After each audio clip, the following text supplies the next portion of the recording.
Hi friends, welcome to my channel. ఈరోజు video చాలా ఇంట్రెస్టింగ్గా ఉందండి. వీడియోని ఎక్కడ స్కిప్ చేయకుండా ఎండ్ వరకే చూసేయండి. అమర్ కళ్ళని మూసి ఇక హాల్లోకి తీసుకురాగానే పిల్లలు ఒక గోల్డెన్ కలర్ పేపర్స్ ఉన్న బెలూన్ని బ్లాస్ట్ చేస్తారు. దాంతో అమర్ పైన చక్కగా ఆ కలర్ పేపర్స్ అన్నీ పడేసరికి హ్యాపీగా ఫీల్ అవుతూ ఉంటాడు అమర్. ఏంటో ఆరు ఇది అని అమర్ అడుగుతుండగా ఇక పిల్లలు హ్యాపీ ఫాదర్స్ డే డాడీ అని అంటూ విషెస్ చెప్తూ డాడీ ఈజ్ మై హీరో అన్న డ్రాయింగ్ చూపిస్తూ ఉంటారు. ఇక ఆ డ్రాయింగ్ పెయింటింగ్ని చూడగానే అమర్ చాలా సంతోషపడి ఇక పిల్లలందరినీ దగ్గరికి రమ్మంటాడు. ఇక పిల్లలందరూ దగ్గరికి చేరతారు. హ్యాపీ ఫాదర్స్ డే డాడీ అని అంటూ అందరూ విష్ చేస్తారు. ఇక థ్యాంక్ యూ నానా అని అమర్ అంటుండగా ఇక ఆరు తన మూతిని వంకర్లు తిప్పుతూ ఉంటుంది. ఇక అంజు, మిస్సెస్ అమరేంద్ర గారు ఎందుకు మీ మూతిని అలా వంకర్లు తింపుతున్నారో చెప్తారా అని అంజు అడుగుతుండగా ఇక ఆరు ఇలా అంటూ ఉంటుంది. మదర్స్ డేకేమో 4 బెలూన్స్, ఒక చిన్న గ్రీటింగ్ కార్డ్, ఒక కేక్ అంతే. కానీ ఫాదర్స్ డేకేమో బెలూన్ బ్లాస్టింగ్లు, ఇల్లంతా డెకరేషన్స్, ఇంకా మంచి మంచి గిఫ్ట్లు, ఇంకా ఎన్ని గానమా. అంతేలే, నేనంటే ఎవ్వరికి ప్రేమ లేదు అని ఆరు అనేస్తుంది. ఇక ఒక్కొక్కరు అంజు ఇలా అంటూ దగ్గరికి చేరుతుంది. అది కాదమ్మా, ఈ కష్టమంతా ఒక్క మాదే కాదు కదా అని అంజు అంటుండగా ఇక అమ్ము ఏమో ఈ కష్టంలో ఎక్కువ పాలు మీదేనమ్మా అని అంటూ మరొకరు ఇక ఆనందేమో మాకన్నా ఎక్కువ కష్టం నువ్వే చేసావు కదమ్మా, ఈ డెకరేషన్ మొత్తం నీదే కదమ్మా అని ఆనంద్ అంటుండగా ఇక ఆకాశ్ ఏమో మదర్స్ డేకి మేము మాత్రమే డెకరేట్ చేస్తాం కదమ్మా, అందుకే అలా ఫాదర్స్ డేకి నువ్వు డెకరేట్ చేస్తావు కాబట్టి అందుకే ఇలా మేమందరం మీ పార్టీ అమ్మా అని ఆరుతో అంటుండగా ఇక పిల్లలందరినీ ఆరు దగ్గరగా తీసుకొని సంతోషపడుతూ చూసారా సార్, పిల్లలందరూ నా పార్టీ అని అనేస్తుంది ఆరు. ఇక నేను కూడా నీ పార్టీనే కదా మేడం అని అమర్ అనగానే ఇక ఆరు సిగ్గుపడుతుండగా పిల్లలందరూ నవ్వుతూ ఉంటారు. ఇక ఆరు పిల్లలకి గిఫ్ట్ తీసుకురండి, మీ డాడీకి సర్ప్రైజ్ ప్లాన్ చేశారు కదా అనగానే పిల్లలు నలుగురు వెళ్ళి ఇక వాళ్ళు తీసుకొచ్చిన గిఫ్ట్స్ని అమర్కి ఇస్తుండగా అమర్ ఆ గిఫ్ట్స్ని తీసుకొని నుదుటిపై ముద్దు పెడుతూ ఉంటాడు. ఇక పిల్లల్ని జరిపి ఇప్పుడు నా వంతు అని అంటూ ఆరు ఒక బుక్ని అమర్కి గిఫ్ట్గా ఇస్తూ హ్యాపీ ఫాదర్స్ డే సార్ అని అంటూ ఉంటుంది. ఇక అందరూ ఆశ్చర్యపోతూ ఉండగా మీరేం మాట్లాడుతున్నారో మీకు తెలుసా మేడం అని అంటూ ఉంటుండు అమర్ ఆరుని. తెలుసు, ఎందుకు తెలియదండి, ఒక అనాథలా పెరిగిన నాకు ఒక కుటుంబాన్ని, ఇంత అందమైన జీవితాన్ని, ఇంత సంతోషమైన లైఫ్ని అన్నీ ఇచ్చిన నా భర్తతో మాట్లాడుతున్నాను, నా భర్తకి విషెస్ చెప్తున్నాను అని అంటుండగా అమర్ కళ్ళ వెంట నీళ్లు వస్తూ ఉంటాయి. ఇక ఆయన ఒక అనాథకి కావాల్సింది అంటూ ఏంటో తెలుసా అండి, నమ్మకం. నా అంటూ ఒకరున్నారు అనే నమ్మకం. ప్రతి జన్మలో మీరు నన్ను పెళ్లి చేసుకుంటాను, ఇటువంటి మంచి కుటుంబాన్ని నాకు ఇస్తాను అనే అంటే ప్రతి జన్మలో కూడా అనాథగా పుట్టడానికి నేను సిద్ధమండి అని ఆరు కన్నీళ్లు పెట్టుకుంటూ ఉండగా ఇక మిగతా వారు అమర్ వాళ్ళ అమ్మా నాన్నలు, రాథోడ్ అందరూ కన్నీళ్లు పెట్టుకుంటూ ఉంటారు. ఇక ఆరుని అమర్ దగ్గరగా తీసుకుంటాడు. ఆ జ్ఞాపకాలన్నీ గుర్తు చేసుకొని ఆరు బాధపడుతూ కంటనీరు పెట్టుకుంటూ ఉండగా ఇక గుప్తా గారు ఆరుని ఇలా అంటూ ఉంటారు. భవిష్యత్తు కోసం కలలు కన్న నువ్వు ఇలా గతంలో జ్ఞాపకాలుగా మిగిలిపోతావని అనుకోలేదు కదా బాలిక అని గుప్తా గారు అంటూ ఉండగా లేదు, ఆ దేవుడు చాలా చెడ్డవాడు, అందుకే అందమైన భవిష్యత్తు, ఇంత సంతోషకరమైన జీవితం ఇచ్చినట్టే ఇచ్చి నన్ను దూరంగా లాగేశాడు. నా కుటుంబం పక్కనే ఉన్నాను అనుకున్నాను, కానీ తెలియకుండానే ఇంత దూరం వచ్చేసానా అని ఇప్పుడు అర్థమవుతుంది అని అంటూ ఏడుస్తూ ఉంటుంది ఆరు.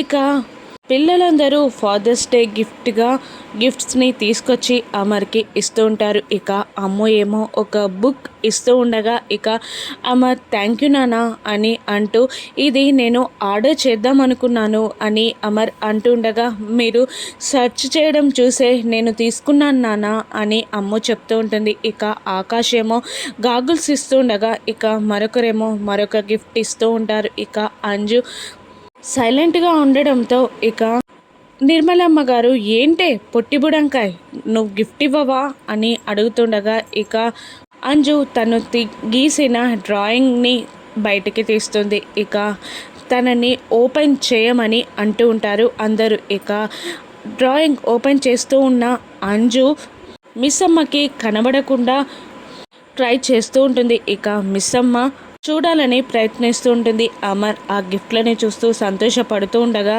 ఇక నవ్వుతున్న అమర్ని చూస్తూ ఇలా అంటూ ఉంటుంది బాగి, ఈయన ఎప్పుడు నవ్వరు, ఎప్పుడైనా నవ్వితే ముత్యాలు కింద పడతాయి అన్నట్టు బిహేవ్ చేస్తారు, ఎప్పుడు అని ఉంటారు, ఇప్పుడు నవ్వరు కదా ముత్యాలు కింద పడ్డాయేమో ఏరుకోవాలి అని అంటూ ఉంటుంది బాగి. ఇక ఆ మాటలు విన్న రాథోడ్ మిసమ్మ అని గట్టిగా అరుస్తూ వినబడిందా అయ్యో అని అనుకుంటూ ఉంటుంది బాగి. ఇక గిఫ్ట్ ఓపెన్ చేస్తున్న అంజుని ఆగు అని అంటూ ఇక బాగిని ఇలా అంటుంటారు అమర్ వాళ్ళ నాన్నగారు.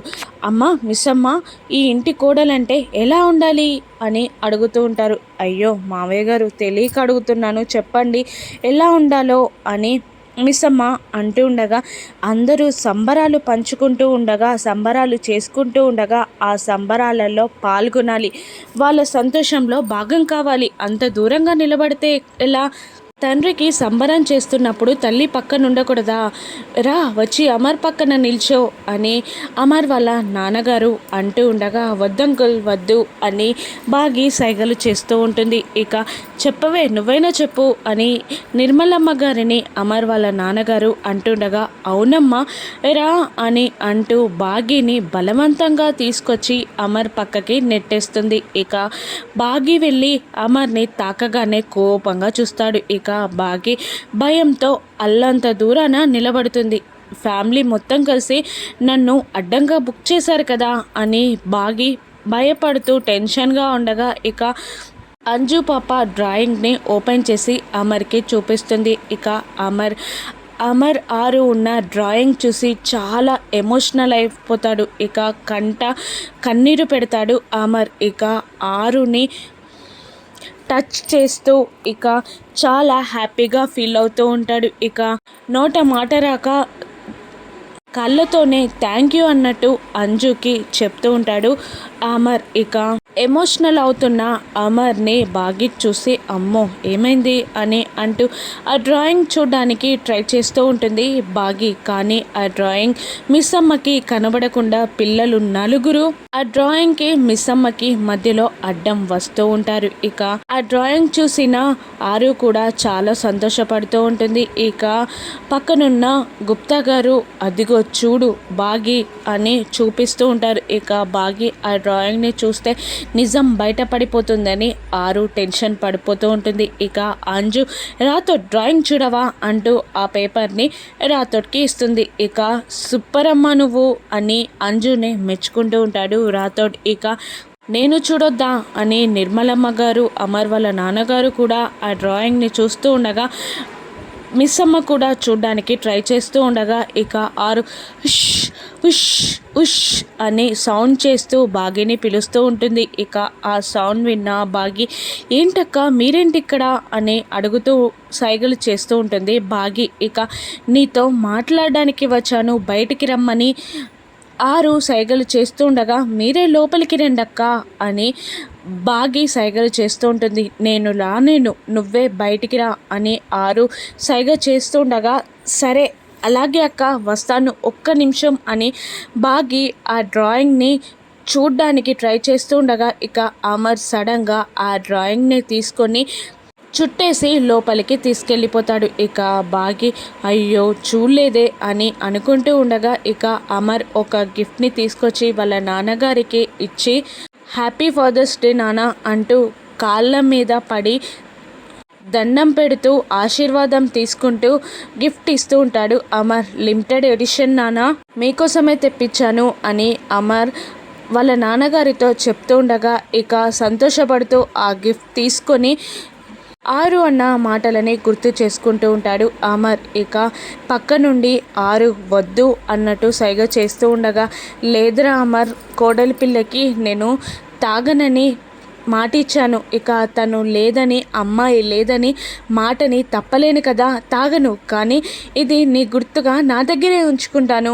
అని సంబరపడుతూ ఉంటారు అమర్ వాళ్ళ నాన్నగారు. సరే నాన్న అని అమర్ అంటూ ఉంటాడు. ఇక ఇదంతా చూస్తున్న మను మాత్రం చాలా కుళ్ళుకుంటూ ఉంటుంది. ఇక బాగి ఆరుతో మాట్లాడడానికి బయటికి వెళ్తుంది. ఇక బాగీకి గుప్తా గారు కనబడరు. వచ్చి గుప్తా గారిని గుద్దేయబోతూ ఉండగా ఇక ఆరు వెనకాలకి వెళ్ళి నిలబెడతారు గుప్తా గారు. ఇక ఏమైందక్క, ఏదో మాట్లాడాలని పిలిచి ఏం మాట్లాడట్లేదు అని అంటుండగా ఇక గుప్తా గారు ఆరుని డిస్టర్బ్ చేస్తూ అడుగు అడుగు ఏమైందో అడుగు అని అంటూ ఉంటారు గుప్తా గారు. ఇక ఆగుతాను, మీరు నన్ను డిస్టర్బ్ చేయకండి అని గుప్తా గారిని ఆరు అంటూ ఉండగా ఇక విచిత్రంగా చూస్తూ ఉంటుంది బాగి. ఇక ఏంటక్క పిలిచి మాట్లాడట్లేదు అని అడుగుతూ ఉంటుంది బాగి. ఇక ఏమైంది, ఎందుకు అదోలా ఉన్నావు అని ఆరు అడగగానే ఇక బాగి ఇలా అంటూ ఉంటుంది, బెడ్రూమ్లో జరిగిన భార్యాభర్తల విషయాలని బయటికి చెప్పొద్దు అంటారు కదక్క, అందుకే చూస్తున్నాను అని బాగి అంటూ ఉండగా ఇక గుప్తా గారు మళ్ళీ ఆరుని అడుగు అడుగు అని అంటుండగా ఆగండి అని చిరాగ్గా ఆరు ఇలా అంటూ ఉంటుంది బాగిని. బాధ పంచుకుంటే తగ్గుతుంది అంటారు కదా మిస్ అమ్మ, సమస్యకి పరిష్కారం ఏంటో నాకు తెలిస్తే చెప్పడానికి ట్రై చేస్తాను, చెప్పు అని అంటూ ఉంటుంది ఆరు. ఇక బాగి బెడ్రూమ్లో అమర్కి తనకి జరిగిన విషయాలు, ఇక తనని నడుం పట్టుకొని అమర్ లాగడం అంతా చెప్పేస్తుంది బాగి ఆరుకి. ఇక ఆరు జెలస్గా ఫీల్ అవుతూ ఏడుస్తూ ఆయన అలా చేయరు అనేస్తుంది ఆరు. ఇక గుప్తా గారు ఆరు పరిస్థితిని చూస్తూ నవ్వుతూ ఇక అనుకున్నదొకటి జరిగిందొకటి, ఈ పాటకి నీ సిచ్యువేషన్ భలే సూట్ అయింది బాలిక అని ఎగతాళి చేస్తూ ఉంటారు ఆరుని గుప్తా గారు. ఇక ఆయన అలా చేయరు అన్న ఆరు మాటకి అదేంటక్క అలా అన్నావు, ఆయనేదో మీ ఆయన అన్నట్టు మా ఆయనని పట్టుకొని అలా చేయరన్నావేంటి, మా ఆయన నన్ను అలా చేస్తే నువ్వెందుకంత ఫీల్ అవుతున్నావు అని బాగి అడగ్గా, అలా కాదు, నేను ఊరికేనే అన్నాను, కానీ ఆయన స్ట్రిక్ట్ మిలిటరీ కదా, స్ట్రిక్ట్, అందుకే అలా చేయరన్నాను అని అంటూ ఉంటుంది ఆరు. మాట మారుస్తూ ఉంటుంది ఆరు. ఇక కానీ నిజమే అక్క, విన్న మీకే ఇలా ఉంటే అనుభవించిన నాకెలా ఉంటుంది అని బాగి అంటుండగా బాగి మాటలకి ఇంకా జెలస్గా ఫీల్ అవుతూ ఉంటుంది ఆరు. ఇక మనోహరి టెన్షన్ లేకపోతే మా డాడీ దగ్గరికి వెళ్ళి ఫాదర్స్ డే విషెస్ చెప్పేదాన్ని అని బాగి అంటుండగా ఇక గేట్ ఓపెన్ చేసుకొని రామ్మూర్తి మంగళ వస్తారు. ఇక అది చూసిన బాగి సంతోషంగా వెళ్ళి రామ్మూర్తిని వాటేసుకొని హ్యాపీ ఫాదర్స్ డే నాన్న అని చెప్తూ ఉంటుంది. ఇక అలా వాటేసుకున్న బాగిని చూస్తూ మంగళ అబ్బో 2 రోజులకే ప్రేమ పొంగి పొర్లుతుంది కదా అని అంటుండగా కుట్రలు కుతంత్రాలు తెలిసిన నీకు ప్రేమలేం తెలుస్తాయే అని అంటూ ఉంటారు రామ్మూర్తి. ఇక బాగి ఇలా అంటుంటుంది, ఇప్పుడే మీ గూర్చి అక్కకి చెప్తున్నాను అనగా రామ్మూర్తి షాక్ అవుతూ అక్క ఎవరమ్మా అని అడుగుతుండగా పక్కింటి అక్క అని అంటూ ఆ గార్డెన్ వైపు చూపిస్తూ ఉంటుంది బాగి. ఇక ఆరు అప్పటికే దాగుంటుంది. ఇక ఎవరు లేరు కదమ్మా అని రామ్మూర్తి అంటుండగా ఇప్పుడే వెళ్ళిపోయిందేమో, ఎవరికి పరిచయం చేద్దామన్నా ఈవిడ కనబడదేంటి అని బాగి మనసులో అనుకుంటూ ఉంటుంది. ఇక ఆరు రామ్మూర్తిని విష్ చేయగా అది వెళ్ళి మిస్ అమ్మకి రామ్మూర్తి చెప్తాడా, ఇక ఫోన్లో తనకి కనబడిన ఆత్మగూర్చి చెప్తాడా, ఇక డ్రాయింగ్ని బాగా చూస్తుందా, రాను ఎపిసోడ్స్లో చూద్దాం. Thank you for watching.